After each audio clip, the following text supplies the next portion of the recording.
What if someone stole your motorcycle? May nagnakaw ng motor mo. And then, after 2 days, nakita mong ginagamit na ng ibang tao. Pwede mo bang bawiin yon galing sa tao na yon?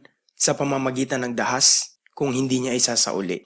Can you use force or violence to compel that person to return your motorcycle to you? Or what if pumunta ka sa ibang lugar, doon ka nag-work, doon ka nag-aral, and then nag-board ka, or you rented an apartment? Kapag hindi ka ba nakabayad ng monthly rent, pwede ka bang sipain palabas ng may-ari or padlakan yung pinto? Now in this video, we are going to discuss the crimes of grave coercions and light coercions. The crimes of grave coercion and light coercion fall under Title 9 of the Revised Penal Code, which is crimes against security. Now we will first discuss the crime of grave coercion.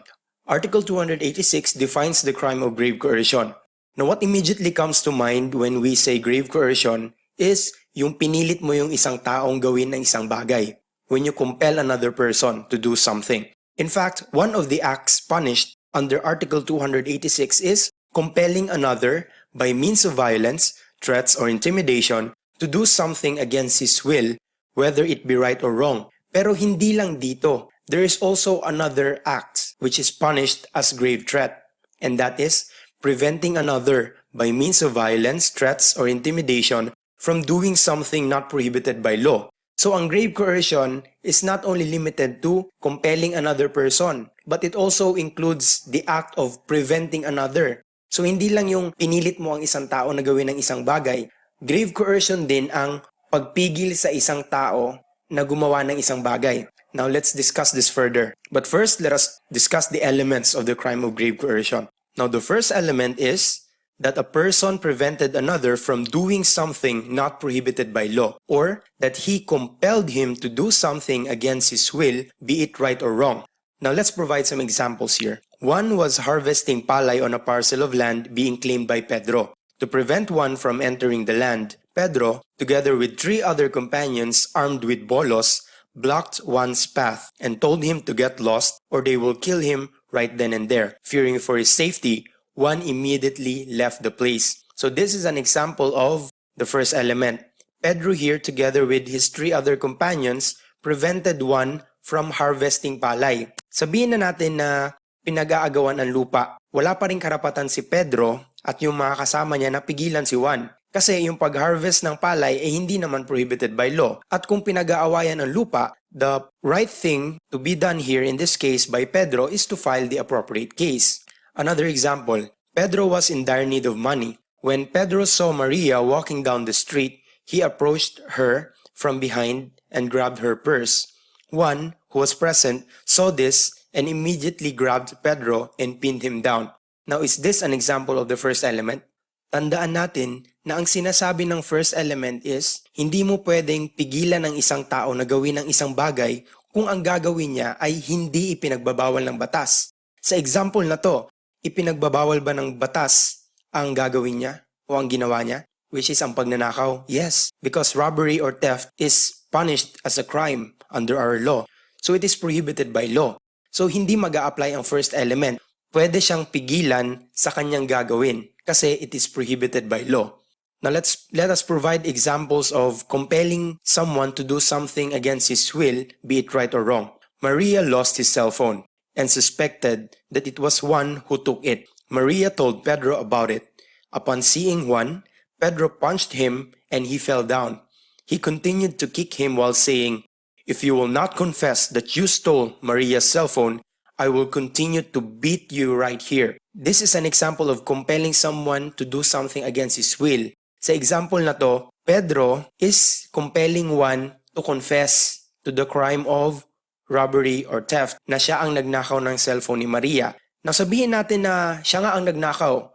Wala pa rin karapatan si Pedro na gamitan ng dahas para paaminin si Juan. That is grave coercion. In fact, kahit pa sabihin nating tama na paaminin niya, kasi nga, siya nga ang nagnakaw. Sinasabi naman ng first element is, be it right or wrong. You cannot compel someone to do something against his will. Now let's discuss the second element, which is, the prevention or compulsion be effected by violence, threats, or intimidation. Ibig sabihin, yung pagpigil mo sa isang tao or yung pilit mo sa kanya na gawin ang isang bagay ay ginamitan mo ng violence, threats, or intimidation.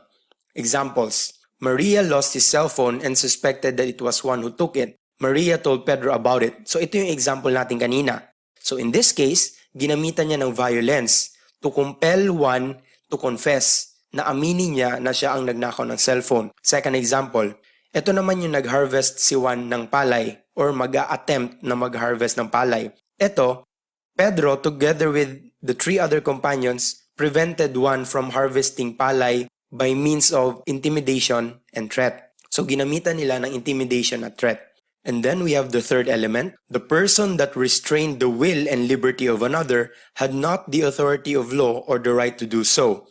Or in other words, that the restraint shall not be made under authority of law or in the exercise of any lawful right. Ang ibig sabihin lang nito ay wala kang karapatan na pigilan ng isang tao or wala kang karapatan na pilitin siyang gawin ng isang bagay. Examples: Pedro and Maria suspected one of stealing the clothes of their neighbor. They ordered one to go to the police station for investigation. When one refused to do so, Pedro, Maria, and 2 other persons held one's arms and grabbed his clothes. They dragged him to the police station to make him confess. Now sa example na to, merong grave coercion because they compelled or they forced one through violence to go to the police station. Ang question dito is, may karapatan ba silang gawin yon? Wala. That is not allowed by law.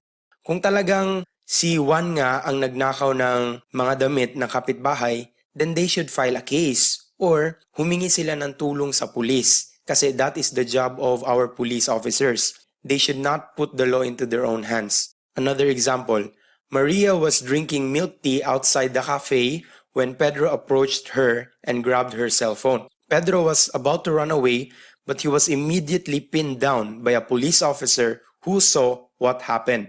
May grave coercion ba na nakumit sa example na to?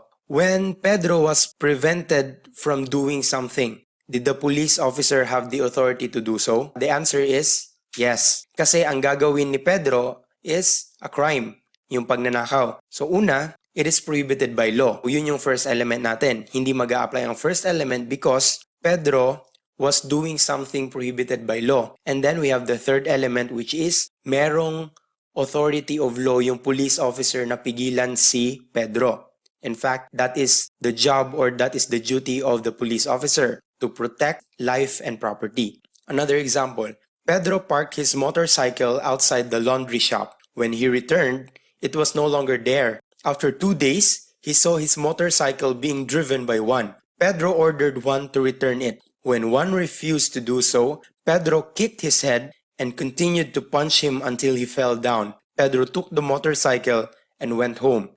Question, meron bang grave coercion na nakumit si Pedro? The answer is yes. Walang karapatan si Pedro na gamitan ng dahas at pilitin si Juan na ibalik sa kanya yung motor. Pedro should seek the aid or the assistance of the police officers. Kasi sa kaso na to, all the 3 elements of grave coercion are present. First, he compelled Juan to do something against his will, be it right or wrong. Second, there is violence.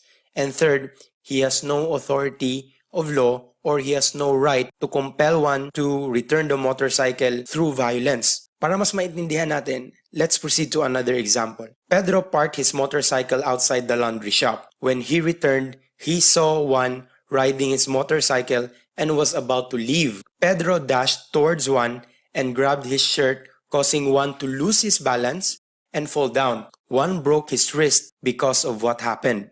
Now, meron bang grave coercion sa example na to? Take note of the doctrine of self-help under our civil law. Under the doctrine of self-help, which can be found under Article 429, it states that the owner or lawful possessor of a thing has the right to exclude any person from the enjoyment and disposal thereof. For this purpose, he may use such force as may be reasonably necessary to repel or prevent an actual or threatened unlawful physical invasion or usurpation of his property. Nang magkaiba yung example na to sa previous example. Itong kasi sa example na to, tapos na. Nanakaw na yung motor niya. In fact, it was only after 2 days that he saw his motorcycle again being driven by Juan. Pero sa Example na to, sa second example natin, nanakawin pa lang. So under the doctrine of self-help, pwede niyang gamitan ng reasonable force para pigilan si Juan na nakawin ang kanyang motor. Pursuant to the doctrine of self-help, it is somewhat similar to self-defense under justifying circumstance, Article 11, Paragraph 1. Now, there are also cases in which you compelled someone to do something or you prevented someone from doing something pero hindi siya magiging grave coercion. Another crime will apply. Take for example, number 1, compelling the pilot of an aircraft of Philippine registry to change its destination. So in this case, you compelled someone to do something pero hindi grave coercion ang crime. The crime committed is anti-hijacking law under Republic Act 6235. Number 2, a public officer who shall prevent by means of violence or threats the ceremonies or manifestations of any religion. Ito naman, you prevented someone from doing something. Hindi grave coercion na mag-a-apply, kundi interruption of religious worship under Article 132. Or sa number 3, any person who prevents by force the meeting of a legislative body. So you will apply Article 143, which is acts tending to prevent the meeting of the legislature and similar bodies. Number 4, any person who shall use force, intimidation, threats, or fraud to prevent any member of either house of legislature from attending the meetings thereof, from expressing his opinions, or casting his vote. Dito, hindi mag-a-apply ang grave coercion. You apply Article 145, which is violation of parliamentary immunity.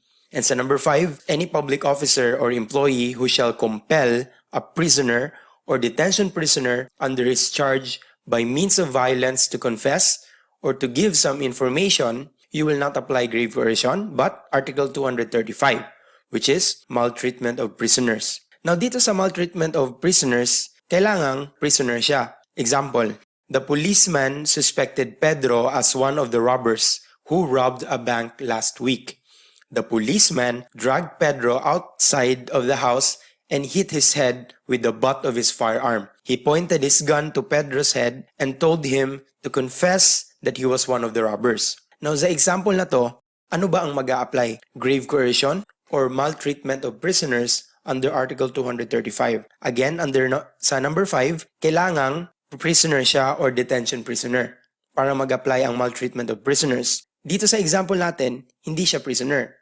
Kumaga suspect pa lang, pinaghihinalaan pa lang. Since hindi siya prisoner, hindi maltreatment of prisoners ang i-apply mo. Kung hindi, grave coercion. What is the difference between grave coercion and grave threat under 282?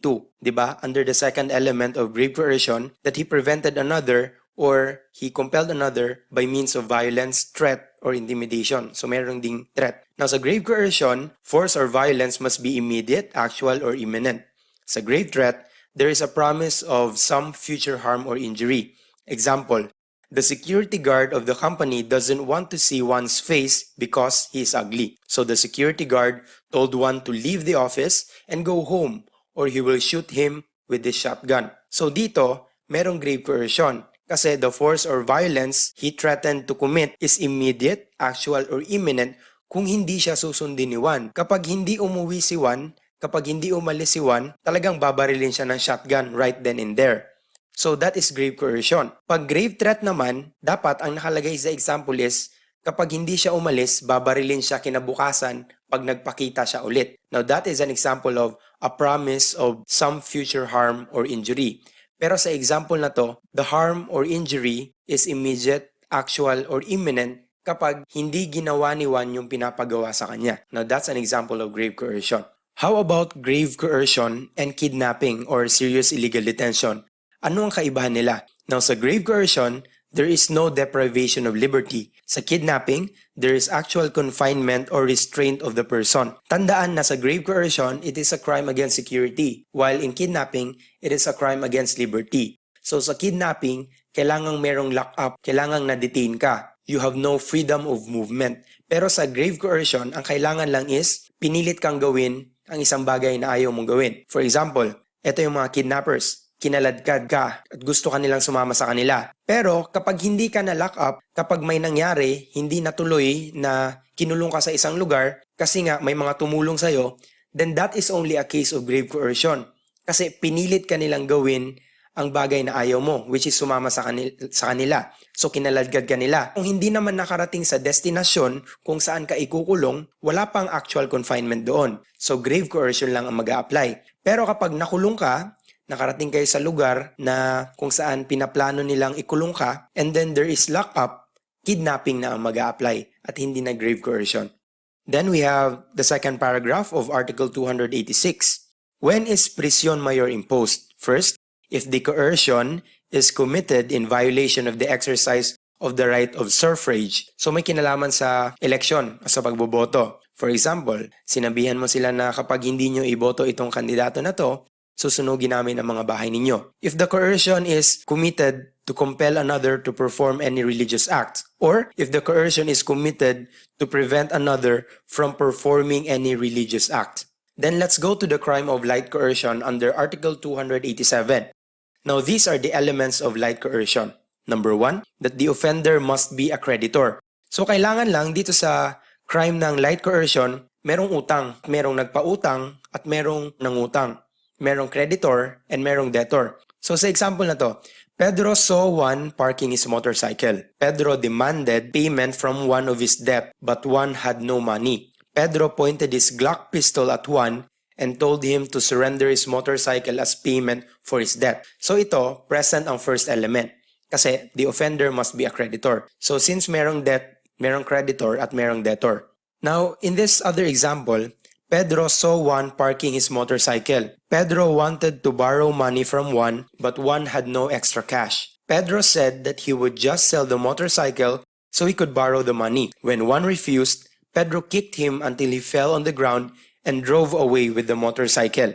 Now, meron bang crime ng light coercion dito? Tandaan sa first element, kailangan yung offender must be a creditor. Dito sa second example natin, wala pa namang utang, di ba? Mangungutang pa lang. So, walang light coercion dito because of the absence of the first element. Now, the second element, that he seizes anything belonging to his debtor. In this example, Pedro saw Juan parking his motorcycle. Pedro demanded payment from one of his debt, but Juan had no money. Pedro pointed his Glock pistol at Juan and told him to surrender his motorcycle as payment for his debt. So present ang second element, which is that he seizes anything belonging to his debtor. Assuming na dito sa example na to, ay sapilitan na kinuha ni Pedro yung motorcycle from Juan. Number 3, that the seizure of the thing be accomplished by means of violence or a display of material force producing intimidation. So kagaya din siya ng grave coercion kasi merong violence at merong intimidation. Pero sa light coercion kasi, kailangan merong debt, kailangan merong creditor and debtor. And then we have the fourth element, that the purpose of the offender is to apply the same to the payment of debt. So sa light coercion, isipin nyo lang na yung offender, ang purpose niya palagi is gamitin na pambayad sa utang. Then we have the second paragraph of Article 287. Now, where the first and the third elements of the crime of grave coercion are present, but the second element thereof, which is the use of violence, is lacking, the crime committed by the accused falls under the second paragraph of 287. So, ibig sabihin nito, kapag wala yung second element, ito kasi yung mga elements ng grave coercion. Kapag present ang first and third, pero pag wala ang second, which is the use of violence, threats or intimidation, magiging light coercion na siya under second paragraph. Hindi nyo i-apply ang grave coercion. So example, one failed to pay the rent for a commercial space. The owner nailed wooden barricades on the door and posted a sign that read, "Closed, do not open, or something will happen to you." Eto, pinipigilan niya yung nag-rent na gamitin yung space kasi nga hindi nakapagbayad ng rent. Pero sa pagpigil niya ba, gumamit ba siya ng violence, threat, or intimidation? Di ba hindi? So since absent yung second element ng grave coercion, yung second paragraph ng light coercion ang mag-a-apply dito na case. And then we have unjust vexation. Now what is the meaning of unjust vexation? It includes any human conduct which, although not productive of some physical or material harm, would, however, unjustly annoy or vex an innocent person. So, unjust vexation refers to any act which annoys or vexes an innocent person. In other words, ito yung crime na nakumit na nangiinis sa'yo. Nainis ka or ginalit ka na walang injury. Ito unjust vexation, maraming examples nito. Kasi it can be anything under the sun provided na walang injury at provided na nainis ka or ginalit ka lang. Sa mga naninilip, di ba, we have peeping toms. Ito ang makumit nila na crime, unjust vexation. Or mga nambuboso. Or pwede ring unjust vexation ang makumit ng mga stalkers ninyo. For example, merong sexy at saka isang magandang dilag. Laging may sumusunod sa kanya kasi meron siyang stalker. Maiinis siya, pwede niyang file ng kaso na unjust vexation. Pero take note na kailangan walang sexual relations yung stalker. Kapag ex mo siya, meron kayong sexual relations, ang mag-a-apply kasi niyan is RA 9262 or the Anti-Violence Against Women and Their Children. Or pwede rin to sa mga, halimbawa may mga lasenggo na dumaan sa bahay ninyo, tapos pinagbabato yung bahay ninyo. There's also unjust vexation kasi ginalit kayo or ininis kayo. Provided na walang nasira na gamit, walang nabiak na bintana. Kasi if that is the case, ang mag-a-apply na is malicious mischief. Etong unjust vexation, this is very controversial kasi pwede mong file ng kaso isang tao kapag ininis ka lang or ginalit ka. So imagine, pwede ka nang mag-file ng criminal case under unjust vexation. And that's it for this video. And I will just make other videos na naman if I have free time. So once again, thank you for listening and thank you for your support.